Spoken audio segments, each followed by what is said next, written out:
Welcome back to my 5-minute video series where I share everything I know in 5-minute increments. Today we're going to talk about email marketing. I have 6 email marketing hacks for you that I want to share. So let's jump straight into it. Number 1, send a welcome email with your best content. As soon as somebody opts into your email list, doesn't matter how, send them an email with some of your best content. Even that's a PDF or another opt-in, it doesn't matter. Send them your 3 to 5 best pieces of content.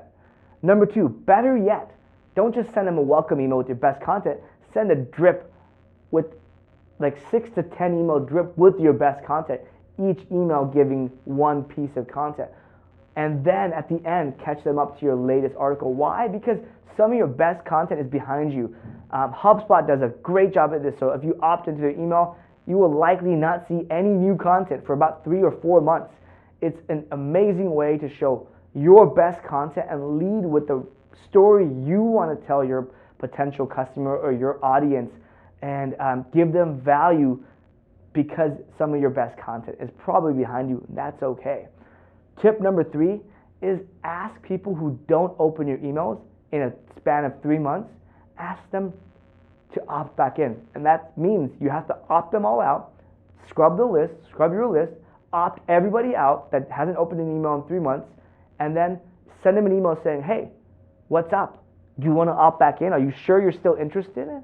Why this works is because you don't want wasted people. People are going to sign up, and if they don't ever open your emails, it doesn't do anything. It's just it inflates or increases your numbers and maybe makes you feel good in a false way. All right, number 4 is ask your email an open-ended question, and then hold a webinar about it. So, what's your biggest problem? I usually like leading with, what's your biggest problem? Give them a Google form, or like, hey, send us your answer below, or what are 3 things you want to learn about, or what is preventing you from growing your business? And they're going to tell you all of the things that are preventing them from growing their business, and you can turn the webinar with that topic around and say, here are 10 things that are preventing you from growing your business and how to solve them. Again, all you're doing is asking your email list what type of content they want to read about. In fact, if you ask a question like, hey, what's the best article you've read this year?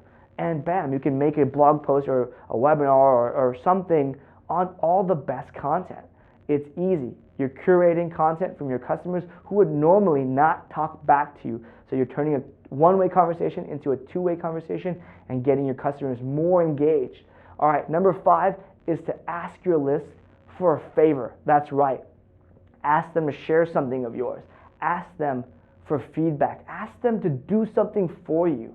Maybe contribute to a charity of your choice or something. Why this is important is it's important that you engage your list and get them to do something, some sort of action for you that's for your benefit. Now, don't ask them for money or anything like that, but make sure every once in a while you ask them for stuff. So that way when you're ready to sell something, or you're launching something big, or you have an announcement, you have people ready to open the email, maybe even converse with you and or take action.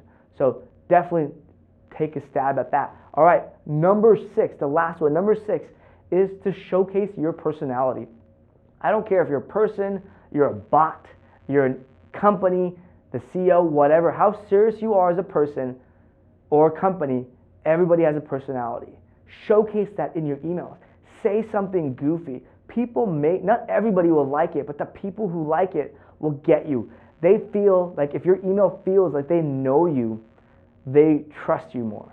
And showing your personality helps you stand out from the hundreds, if not thousands of emails that they get elsewhere in their day, month, what have you. So it shows your personality. It shows you are a human being. Even if you're a brand, maybe show behind the scenes, maybe show, hey, I'm like pictures from my latest my latest video behind, whatever it is. Maybe talk about your favorite artists. Like I wrote an article all on Jay-Z and Taylor Swift because those are my 2 favorite artists. Yeah, a lot of people didn't like it, but I literally in the article saying, these are lessons I learned from my favorite artists. And what ends up happening is a few people later in social media conversations, in-person conversations, ended up talking to me about Jay-Z and Taylor Swift because guess what? They actually know more about me. If you're struggling, if you're working through a struggle, don't you want people to know that? That's not just it's not just motivational, it shows that everybody struggles. It shows that you're working hard to get beyond that. As a brand, as a person, it doesn't matter. So those 6 tips, check those out. Definitely implement them. I know they're going to increase your open rates, engagement rates, and purchase rates. So stay tuned for the next video on my 5-minute series.